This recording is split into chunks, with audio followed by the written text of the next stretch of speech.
I think, can you see? Yes, sir. Yes, sir. Everything is good. Okay. A very good morning to one and all. First of all, I am thankful to the organizers for giving me opportunity to make this presentation. My presentation is on role of a priori information in minimizing uncertainties in MSW testing.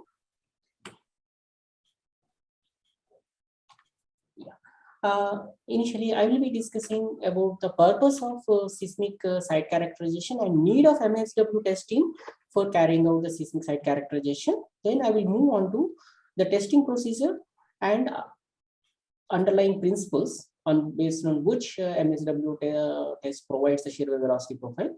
We'll discuss. Then I will discuss about the various uncertainties involved and a role of a priori information to mitigate these uncertainties.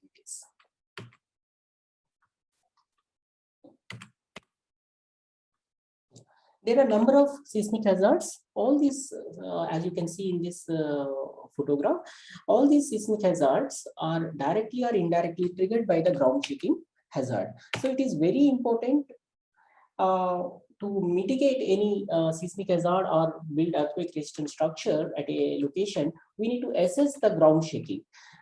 Though seismic waves travel very short distance over the soil deposit, but the modification by the soil deposit to the bedrock motion is very significant. All the characteristics, namely amplitude, frequency, duration, all are modified by the soil sediment. And in order to assess the modification, it is very much required to have the shear wave velocity profile. This shear wave velocity profile can be obtained either using geotechnical tests or geophysical tests. We geotechnical engineer always like to use geotechnical methods such as SPT or CPT to determine various properties.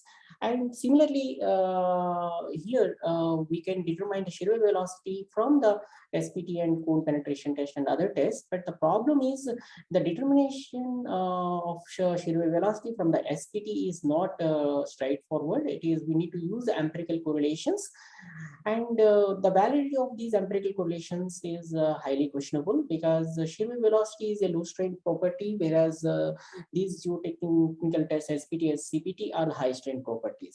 And further, there are a number of empirical correlations available for converting SPT value to the shear wave velocity.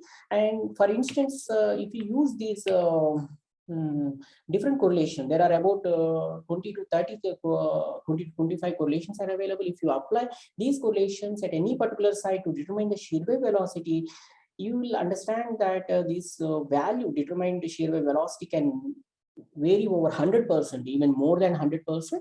And not only that, even average shear wave velocity of top 30 meter determined from these empirical correlations is going to vary significantly, and thereby the seismic site classification, which is based on the VS30 value, is also going to vary, and thereby hazard estimation is also going to vary. And apart from that, there are a number of other issues with SPT, though we commonly used. You might have heard yesterday presentation by Professor Ambajagan from ISC about the other issues. But whatever the main aspect is, we cannot use these geotechnical tests to determine the shear wave velocity for important sites. So we need to rely on the geophysical methods which directly provide these wave propagation velocities. There are a number of geophysical methods. Out of these geophysical methods, of course, cross-hole, up-hole, down-hole are going to provide the most accurate estimation, but these are all invasive techniques. You need to drill the boreholes, which takes a lot of time and also going to be expensive. So even for very important projects, you may not be able to use the cross holes except maybe few to verify the outcomes of other geophysical methods. That is the reason why these surface wave methods such as SSW, MSW became so popular for seismic site characterization. Now we will discuss about these methods, both SSW and MSW. Testing involves 3 steps. The first step is to carry out the field testing and data acquisition. Second step is to analyze the data acquired, and third step is inversion. I will be discussing each step one by one. In case of field testing, using SSW, we are going to use two vertical geophones, and whereas in case of MSW, we use either 8 geophones, 12, 24, or 48 geophones. These geophones are going to be placed in a linear array with equal spacing. And in both SSW, MSW, we are going to use an impact source. Impact source is nothing but like if you drop in a heavy weight from some certain height, that creates the disturbance on the ground, and that is going to be propagated. There is some problem with the animation, is not going. Oh.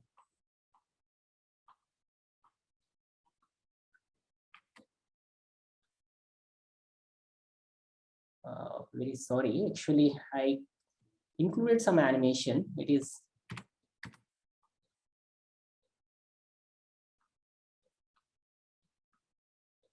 okay, here it is coming back.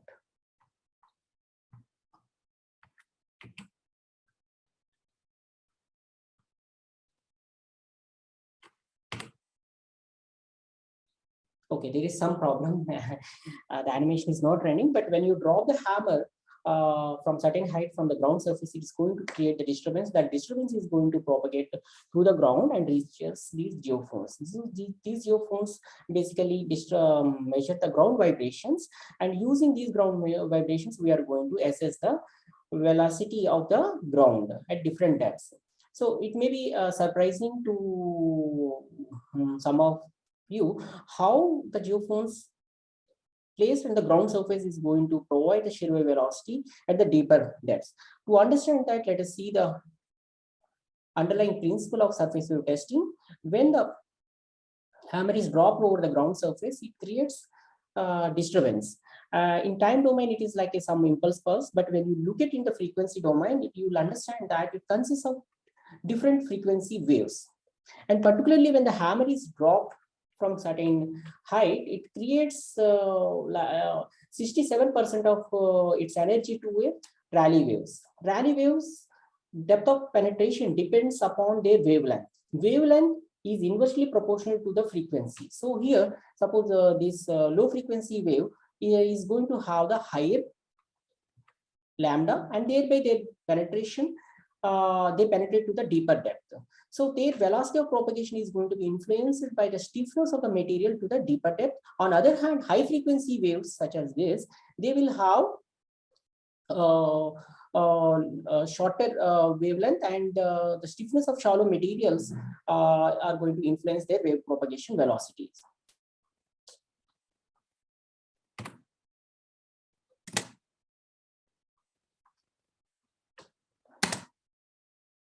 Oh, nothing. Yeah, now it is. Yeah, it's working. So, and from the these geophones, if you can identify these phase arrivals of different Rayleigh wave frequencies, then we can be able to assess the velocity of the deeper strata. So let us, the next step is basically is to identify these phase arrivals. So that is the whatever geophones records, they basically records the signal in the time domain. From this time domain signal, which is something like seismogram, you cannot be able to identify these phases. For that, you need to carry out the further analysis. There are different methods, advanced methods like frequency wave number, frequency phase, and frequency slowness. Slowness methods are available. But the main fundamental principle is we need to identify the frequency phase information at the different receivers. And once we know the phase information of a particular frequency at consecutive receivers, from that information we can determine the phase change, and from the phase change we can estimate the travel time. Once we obtain the travel time and knowing the distance between the geophones, we can be able to obtain the Rayleigh wave velocity of that particular phase. From continuing the same process for different frequencies, we can obtain this complete curve of Rayleigh wave velocity curve of the different frequencies. This curve is called Rayleigh wave phase spectrum and also called commonly field dispersion curve. So once we have the field dispersion curve, we need to do the inversion to get the shear wave velocity profile, because what we get from the signal processing is only Rayleigh wave velocity spectrum. So to get the shear wave velocity in the inversion, what we need to do is we need to assume different layers and their thickness and unit weight, stiffness, like shear modulus or shear wave velocity, and Poisson's ratio. Then we need to construct the theoretical dispersion curve using the equations of the wave propagation, Rayleigh wave propagation, and this dispersion curve is called theoretical dispersion curve. This is what we need to compare with the experimental dispersion curve. If the matching is established, then the assumed profile is going to provide us the shear wave velocity profile of the site. If the matching is not established, then we need to repeat this process with another set of parameters. And this is the instrumental setup that we have at our Department of Earthquake Engineering, IIT Roorkee. Here you can see 2 Hz geophones of 24 channels and a power hammer of 80 kg. And these are the sample traces, and these are the dispersion, experimental dispersion curve. Now we move on to the various uncertainties. Though MSW and SSW testing is so popular, but there are number of uncertainties involved. These uncertainties broadly grouped into inversion uncertainty, data measurement uncertainty, and model-based uncertainty or near field effects. In this presentation, I will be covering inversion and data measurement uncertainty, as these two uncertainties can be minimized using the a priori information. And model-based uncertainty cannot be taken care by the a priori information, because this model-based uncertainty is basically because of the contamination of Rayleigh waves with the body waves. So further discussions are going to be on the inversion uncertainty and data measurement uncertainty. Let us now discuss about the inversion uncertainty. I have already explained you the inversion process. This inversion process is actually non-uniqueness in the sense different assumptions about these profiles can result into the same kind of dispersion curve.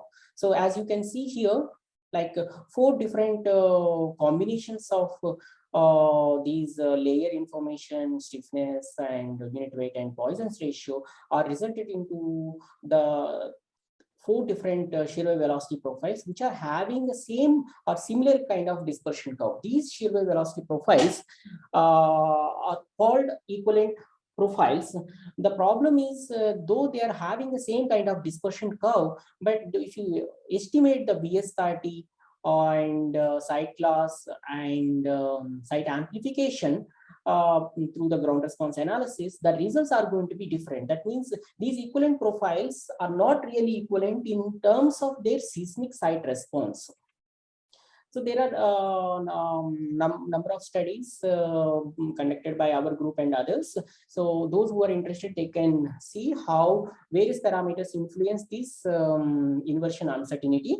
I will be focusing on how a priori information is going to reduce this inversion uncertainty. The procedure carried out is provided here. We considered the 3 different types of idealized shear wave velocity profiles, which represents the general variation of the stiffness of the ground. And we simulated MSW testing for these profiles and obtained the dispersion curve. And then we inverted this dispersion curve without a priori information as well as with a priori information, and results are compared. So these results are further verified through the actual field testing. So these are the 3 different types of shear wave velocity profiles that we consider. One is the normal dispersion profile, where the stiffness of the medium is continuously increasing. And in the other two, we considered entrapment of the soft soil as well as entrapment of stiff soil.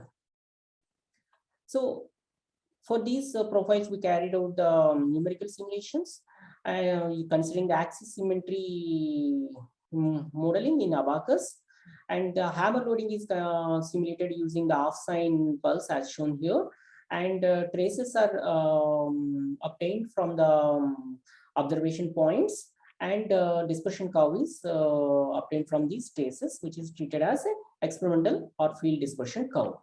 And same thing is followed for all other profiles, and the experimental dispersion curves were obtained.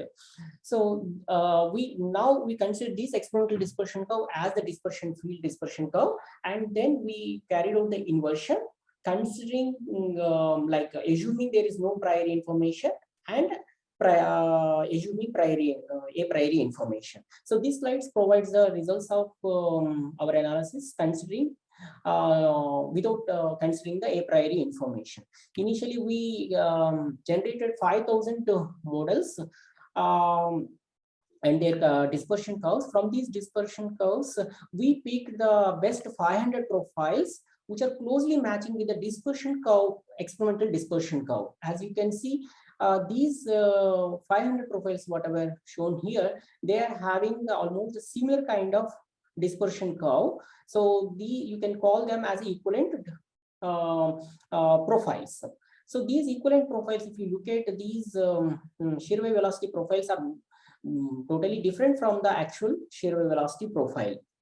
So in the second case, we assume that we know the layered information through some site geotechnical investigation, like such as SPT borehole drilling. So that basically the available prior information assumed is layer thickness and number of layers. So considering that, again, we generated 5,000 profiles, and then we picked the 500 best profiles. For these 500 best profiles we picked, this is the shear wave velocity profile that we obtained. You can see this shear wave velocity profile is closely matching with the actual shear wave velocity profile, except for the deeper half space. There is some little bit of variation, but overall it is matching quite well. It may be surprising why. The main reason is in the inversion, the out of those 4 parameters, the number of layers, unit weight, stiffness or shear wave velocity, and Poisson's ratio, basically number of layers and number of layers and their thickness and shear wave velocity are mainly contributing to the dispersion curve. So here, when we are using a priori information, we are effectively confining the layered information. So only unknown is 1. So earlier it is like indeterminate problem, now it is like a determinate problem. So that is the reason we are able to well constrain our shear wave velocity profile. So we compared these 500 selected the shear wave velocity profiles obtained without a priori information and with priori information, with respect to the original profile. And as you can see here, in case of no priori information, there is a high scatter in the measured shear wave velocity. Even the misfit values tells the similar story. Professor, you have to check your time. Thank you. How much time, ma'am, I have left? As per this 1 second 35, 1 minute 35. Okay, I will rush. Maybe give me a few more minutes. Thank you. And from these misfit, we further we also estimated VS30 for these with without a prior information. As you can see, even VS30 estimation in extreme conditions can vary over 25 to 30 meters per second. That means if the site classes happen to be at the boundary, then even seismic site class is going to be vary. But in case of with prior information, this there is no variation. That means it can provide the best estimation of site class as well as hazard estimation. And similar results we have observed for in case of other two profiles, but one major difference is in case of inversely dispersed profile, the estimate this scatter is very high as compared to normal dispersed profile. But when you're using a priori information, that scatter is also very much reduced. And field study, I already explained what is a field study, and along with the field MSW testing, we also carried out the borehole and to obtain the layer information and layer thickness. And field dispersion curve, we inverted without using a priori information, as you can see here, and then this with using a priori information. So as similar to our synthetic idealized profile case, in case of field also, we could able to effectively reduce the scatter in the shear wave velocity estimation. Further, even the small layer, which is having the low stiffness, could be able to also be identified using the a priori information. And site response analysis has been carried out to see how ground response analysis are going to vary when we are using a priori and not using a priori information. And we considered spectrum compatible motions and applied as a bedrock motions and carried out the ground response analysis. And as you can see, this is when no priori information is used, the response spectrums obtained are plotted here. There is a lot of U scatter can be observed here. When we are using soil layer information and carrying out the ground response analysis, this scatter is reduced, as you can see clearly. And in the third case, what we used is not only soil layer information, we also used soil type information carrying out the ground response analysis. Then it is effectively minimized. Like from here, you can clearly understand that when you are using a priori information in inversion as well as in ground response analysis, the effect of uncertainty is going to be effectively minimized. I'm skipping these things, and these observations I already some of them already highlighted. And the data measurement uncertainty is also studied. Data measurement uncertainty is because of the internal noise present in the ground. This can be also effectively minimized when a priori information is used. Similar procedure is followed, but only difference is here we need to obtain the data measurement uncertainty bounds, which are obtained by carrying out the field testing at the 9 different sites by repetitive test, and that bound of uncertainty is superimposed to the assumed profile and then created 250 profiles from representing the data measurement uncertainty. And these are the results for the data measurement uncertainty with and without a priori information. Without a priori information, you can see there are a lot of scatter. With priori information, this scatter has been reduced significantly. Though the reduction is a little less as compared to inversion uncertainty, but a priori information still contributing to significantly for the data measurement uncertainty as well. The final conclusion that we can draw from this study is, if we want to assess the seismic site response accurately, you should complement different tests. It's not just enough to rely on the MSW. Along with the MSW, we need to collect the information from other geotechnical tests and use that information in the processing of MSW as well as in carrying out the site response analysis. And these are some guidelines and other literature available. I thank my research scholars, particularly Aniket Desai, who helped for last 1 week in preparing this presentation.